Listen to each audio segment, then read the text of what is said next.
Roman Reigns trionfa nella Royal Rumble 2026, tutto come da pronostico.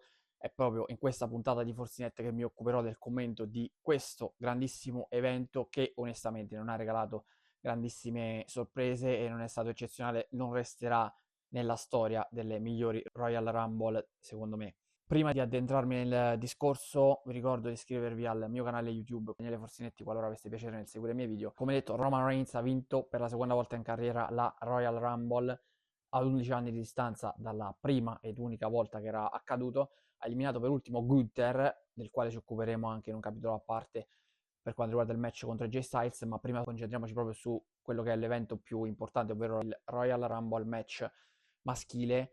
Tra gli ultimi chiaramente sia ad entrare ma anche a restare c'è stato anche Randy Orton, che di fatto era rimasto nel terzetto finale, c'è stato Logan Paul. Roman Reigns non ha fatto chiaramente un record di minutaggio perché è entrato con il numero 26, tra l'altro piccola statistica, è la prima volta che vince un lottatore che è entrato con il numero 26.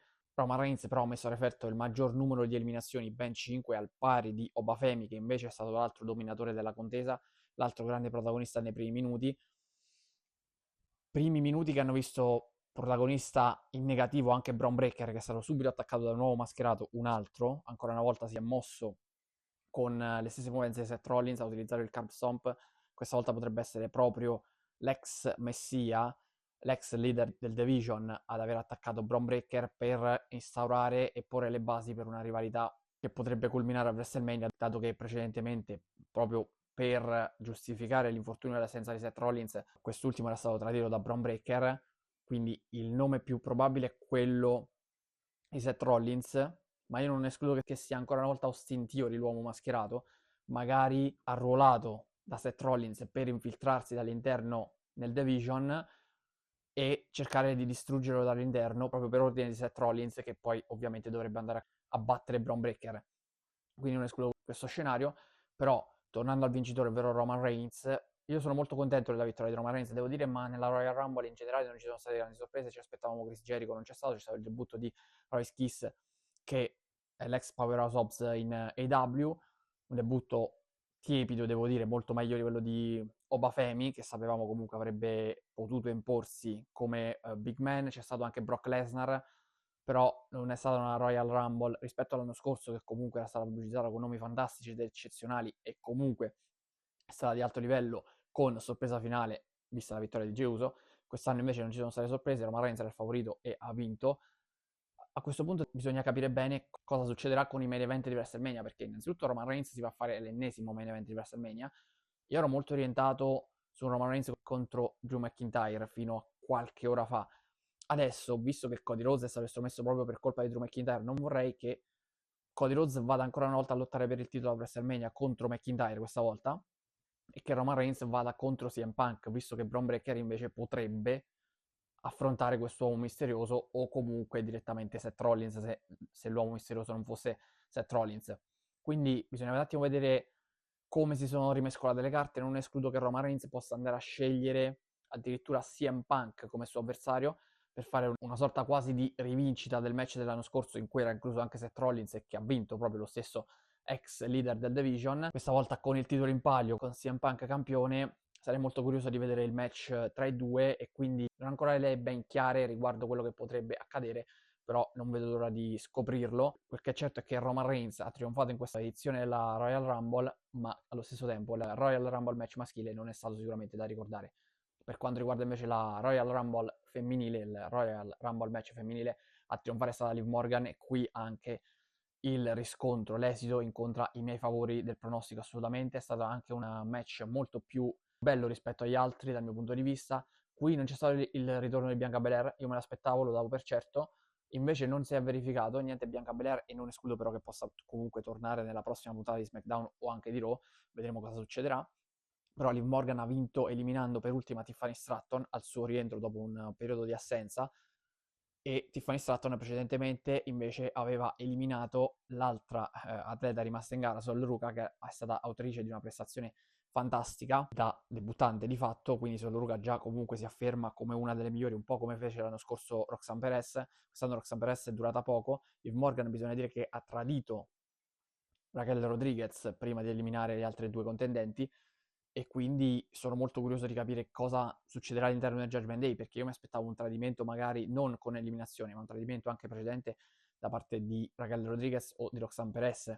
Invece in questo caso non so se sarà Raquel Rodriguez ad essere estromessa dal Judgment Day. Chi sceglierà Liv Morgan per affrontare WrestleMania dovrebbe essere al momento Stephanie McGirr.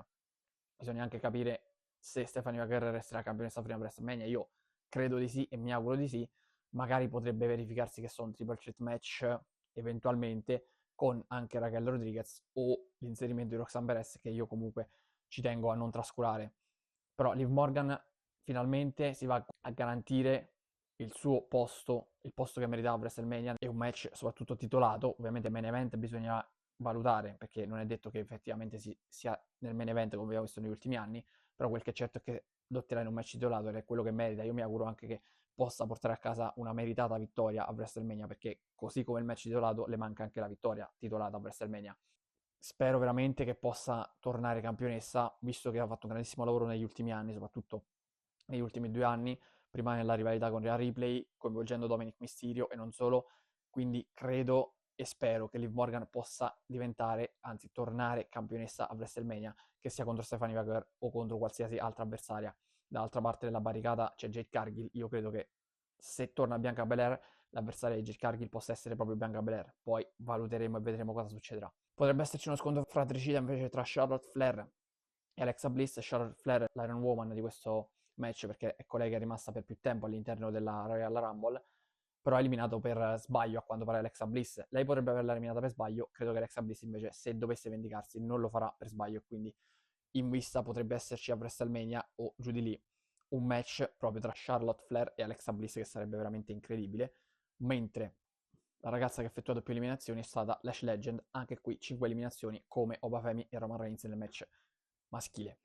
Abbiamo avuto poi il match per il titolo WWE in cui Drew McIntyre ha sconfitto Sami Zayn, un match nettamente dominato dallo scozzese. L'esito era scontato e lo sapevamo, però mi aspettavo un pochettino di lotta in più, un match un pochettino più combattuto e più equilibrato. Invece hanno voluto rendere Drew McIntyre ancora più grande e dominante di quello che effettivamente è. Per Sami Zayn sicuramente una bella batosta, molto pesante. Io resto dell'idea che secondo me entro la fine dell'anno riuscirà a battere Drew McIntyre e a diventare campione, però chiaramente qui il percorso si complica nettamente. Non credo che possa avvenire a WrestleMania, o comunque al momento sembra difficile, però vediamo come si sviluppano le cose, perché Drew McIntyre non ha finito con Cody Rhodes, c'è Jacob Fatu di mezzo. Sami Zayn pure secondo me qualcosa dovrà fare per cercare di diventare campione del mondo. Vista la situazione, visto come è andato il match, nettamente dominato da McIntyre, non escludo addirittura che possa esserci l'eventuale turn heel da parte di Sami Zayn e magari diventare campione heel. Però secondo me, vista questa rincorsa che sta avendo al titolo del mondo, sarebbe più conveniente farlo vincere da face, eventualmente, se dovesse vincerlo, perché non è detto, questo è il mio pensiero. E poi chiudiamo con la chiusura della carriera di AJ Styles, perché a quanto pare io avevo dato per vincitore AJ Styles, ero andato contro pronostico, l'ho detto, ho rischiato, perché tutti davano per certa la vittoria di Gunther, ebbene alla fine a vincere è stato proprio l'austriaco che ha costretto al ritiro AJ Styles, così come aveva fatto un mese e mezzo fa con John Cena, stessa modalità, stessa sottomissione con una sorta di sleeper hold. Per me non è l'esito giusto, però se era questa la decisione di AJ Styles c'era poco da dire. Però sta di fatto che se il ritiro di John Cena è durato un anno, quello di AJ Styles non dico che avrebbe dovuto avere lo stesso scenario, ma ritirarsi nel 2026 a gennaio, l'ultimo di gennaio, onestamente mi lascia un po' l'amaro in bocca, perché pensavo che avrebbe potuto fare qualche altro match. Stava per lasciare i suoi guanti sul ring e questo mi ha colpito molto, però invece prima che i guanti toccassero il ring, lui li ha reindossati, li ha tenuti in mano, li ha reindossati, e questo mi lascia presagire che potrebbe esserci un futuro lontano dalla WWE, ma non ancora lontano dal ring. Quindi non escludo che possa, che so, tornare in Giappone o in TNA, che comunque in questo momento è molto affiliata alla WWE, o in AEW addirittura. In AEW ce lo vedrei veramente bene e lì farebbe sicuramente un ultimo regno da campione, che tra parentesi lui aveva detto di voler fare prima di ritirarsi qualche puntata fa a Raw. Quindi chissà che il match contro Gunther non sia stata la chiusura della carriera di AJ Styles in WWE e magari un proseguio poi in qualche altro lido, magari anche sì, soltanto per il 2026, però cercheremo di capire cosa succederà. Per quanto riguarda Gunther, ovviamente si conferma un ammazza leggende, sta diventando un personaggio sempre più antipatico proprio per questo motivo. A me non è che sia antipatico per il fatto dei ritiri, perché quello fa parte della storia. Non mi piace proprio come personaggio, onestamente. Sicuramente è un grandissimo wrestler, però non mi piace il personaggio. Ma questo è un gusto personale, quindi lascia un po' il tempo che trova la mia considerazione. Per oggi è tutto, vi do appuntamento alla prossima puntata di Fortinet. Ciao a tutti.